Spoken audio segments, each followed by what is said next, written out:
नमस्कार दोस्तों, स्वागत है आपका अपने YouTube channel exam hub Hindi में। और आज हम शुरू करने जा रहे हैं बिहार जीविका भर्ती 2025 के लिए एमसीक्यू सीरीज, जो सीधे आपके एग्ज़ाम में पूछे जा सकते हैं। अगर आप भी चाहते हैं अपनी सीट पक्की करना तो वीडियो को पूरा देखें। हाँ, चैनल पर नए हैं तो सब्सक्राइब और नोटिफिकेशन ऑन करें ताकि कोई सेट मिस ना हो। चलिए शुरू करते हैं पहले प्रश्न से। तो पहला क्वेश्चन है, बिहार जीविका योजना किस वर्ष शुरू हुई? आपके चार ऑप्शन हैं, 2005, ऑप्शन 2 2006, ऑप्शन 3 2007 और ऑप्शन डी 2008। तो दोस्तों, बिहार जीविका योजना सबसे पहले 2007 में शुरू की गई। तो आपका सही ऑप्शन है सी। बढ़ते हैं अगले प्रश्न पे। दूसरा प्रश्न है दोस्तों, जीविका का मुख्य उद्देश्य क्या है? आपके चार ऑप्शन है, शिक्षा सुधार, गरीबी उन्मूलन, ग्रामीण महिलाओं का आर्थिक सशक्तिकरण, सड़क निर्माण, उद्योग स्थापना। तो अगर आपको इसका आंसर पता है तो कमेंट में ज़रूर बताएं। ऐसे इसका आंसर है ऑप्शन बी, गरीबी उन्मूलन और ग्रामीण महिलाओं का आर्थिक सशक्तिकरण। तो बढ़ते हैं अपने अगले प्रश्न पे। अगला प्रश्न है, जीविका किसके सहयोग से संचालित होती है? कोई भी संस्थान किसी न किसी सहयोग से ही संचालित होती है। वैसे ही जीविका किस सहयोग से संचालित होती है? आपके ऑप्शन है नाबार्ड, विश्व बैंक, यूनिसेफ, WHO। इसका आंसर है दोस्तों बी, ऑप्शन बी, विश्व बैंक। लेकिन आप लोग नाबार्ड का, यूनिसेफ का और WHO का तीनों का फुल फॉर्म कमेंट में लिख के ज़रूर बताएं, क्योंकि ये भी बहुत इम्पोर्टेंट क्वेश्चन इससे बनता है।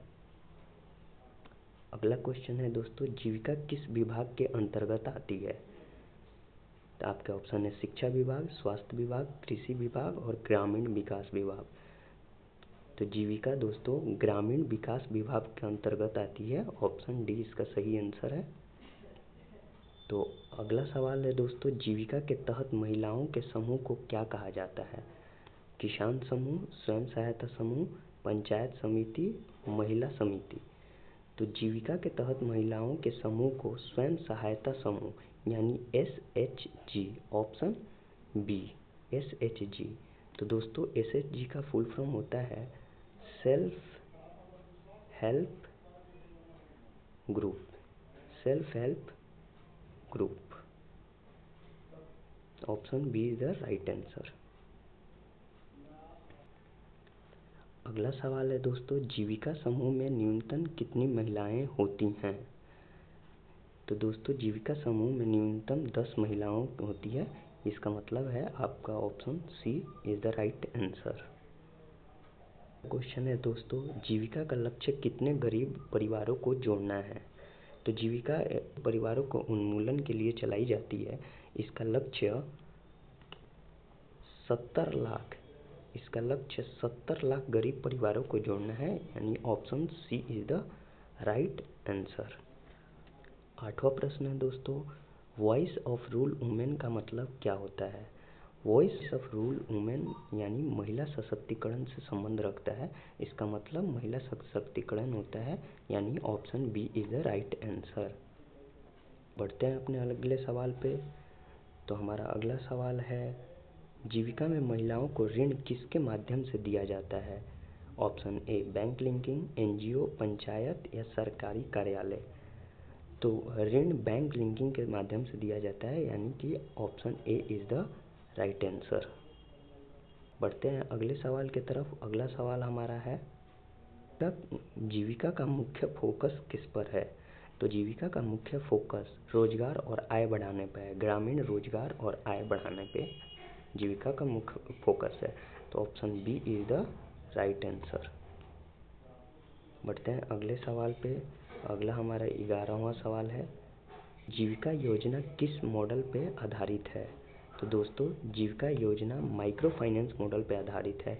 ये ना कोई बैंकिंग मॉडल है, ना बीमा मॉडल है, ना एग्रीकल्चर मॉडल है। तो ए इज द राइट आंसर। बढ़ते हैं अगले सवाल पे। अगला सवाल है हमारा, जीविका में VO का मतलब क्या होता है?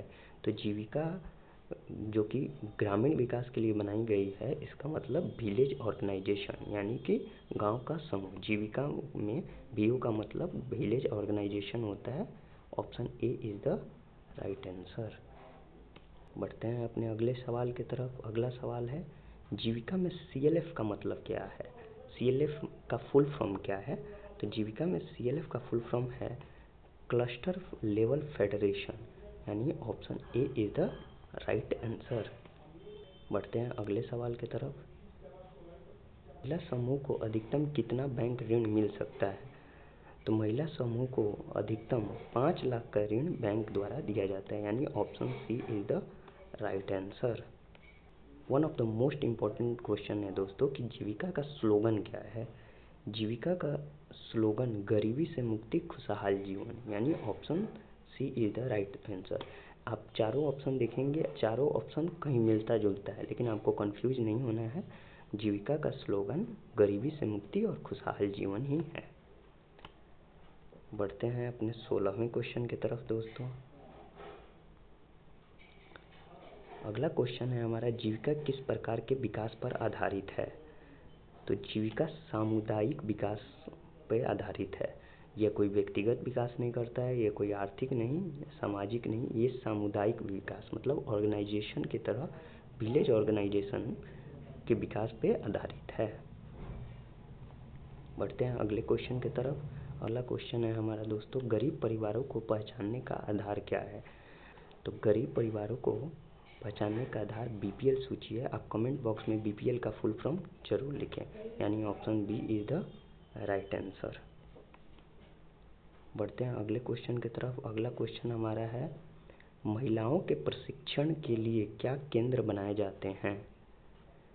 तो दोस्तों महिलाओं के प्रशिक्षण के लिए प्रशिक्षण केंद्र बनाए जाते हैं, जो कि आप हर गांव में देखे होंगे। जीविका का एक केंद्र होता है, प्रशिक्षण केंद्र उसको कहा जाता है, यानी option B is the right answer.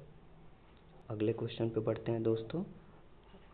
अगला क्वेश्चन है जीविका का संचालन कौन करता है। ऑप्शन ए राज्य सरकार, केंद्र सरकार, दोनों या पंचायत। तो दोस्तों जीविका का संचालन राज्य सरकार और केंद्र सरकार दोनों करता है, तो option C is the right answer. बढ़ते हैं अगले क्वेश्चन की तरफ। Question number 20। शाखा प्रबंधक किसे कहते हैं। शाखा प्रबंधक समूह के प्रमुख को कहते हैं। बढ़ते हैं अगले क्वेश्चन की तरफ। अगला क्वेश्चन है सीआरपी का मतलब क्या है। तो दोस्तों सीआरपी का फुल फॉर्म होता है कम्युनिटी रिसोर्स पर्सन, यानी option A is the right answer. बढ़ते हैं अगले क्वेश्चन की तरफ। अगला क्वेश्चन है हमारा जीविका योजना का मुख्यालय कहाँ स्थित है। तो दोस्तों जीविका योजना का मुख्यालय पटना में स्थित है, तो option A is the right answer. महिलाएं किस प्रकार की आय सृजन गतिविधियों में जुड़ती हैं। तो महिलाएं बागवानी में भी जुड़ती हैं, पशुपालन में भी जुड़ती हैं, सिलाई कढ़ाई भी करती हैं, यानी कि उपयुक्त सभी is the right answer, option D. बढ़ते हैं अगले क्वेश्चन की तरफ। अगला क्वेश्चन हमारा है पंचसूत्र का मतलब क्या है। पंचसूत्र का मतलब होता है 5 नियम, पंच नियम, यानी option B is the right answer. बढ़ते हैं अगले क्वेश्चन की तरफ। अगला क्वेश्चन है सामुदायिक निवेश कोष का उद्देश्य क्या है। तो सामुदायिक निवेश कोष का उद्देश्य होता है समूह को प्रारंभिक पूंजी देना। कोई भी समूह चलाने के लिए पैसों की ज़रूरत पड़ती है, तो सामुदायिक निवेश का ही उद्देश्य होता है समूह को प्रारंभिक पूंजी देना, यानी option B is the right answer. बढ़ते हैं अगले क्वेश्चन की तरफ। मनरेगा योजना के अंतर्गत कितने दिन का रोजगार दिया जाता है। तो मनरेगा योजना कब शुरू हुई थी, आप कमेंट में मुझे बताएं। तो मनरेगा योजना के अंतर्गत 100 दिन का रोजगार दिया जाता है, यानी option C is the right answer. बढ़ते हैं अगले क्वेश्चन की तरफ। अगला क्वेश्चन है हमारा भारत का राष्ट्रीय पशु कौन सा है। तो हमारा 4 ऑप्शन है, चौथा ऑप्शन हमारा नीचे है। तो भारत का राष्ट्रीय पशु सबको पता होगा, भारत का राष्ट्रीय पशु ऑप्शन सी बाघ है। बढ़ते हैं अगले क्वेश्चन की तरफ। हमारा अगला क्वेश्चन है, बिहार की गंडक नदी किस राज्य से निकलती है? बिहार की गंडक नदी ऑप्शन बी उत्तराखंड राज्य से निकलती है। Option B is the right answer. तो दोस्तों ये थे आपके बिहार जीविका भर्ती के महत्वपूर्ण एमसीक्यू। आप अपना स्कोर कमेंट में बताएं और आप बताएं कि हम डेली ये पीडीएफ लाएं और क्वेश्चन का आंसर दें या फिर क्वेश्चन का ही एक्सप्लेनेशन दें। बने रहे हमारे चैनल में, तो चैनल को सब्सक्राइब करना नहीं भूलें। मिलते हैं नए वीडियो में। जय हिंद दोस्तों।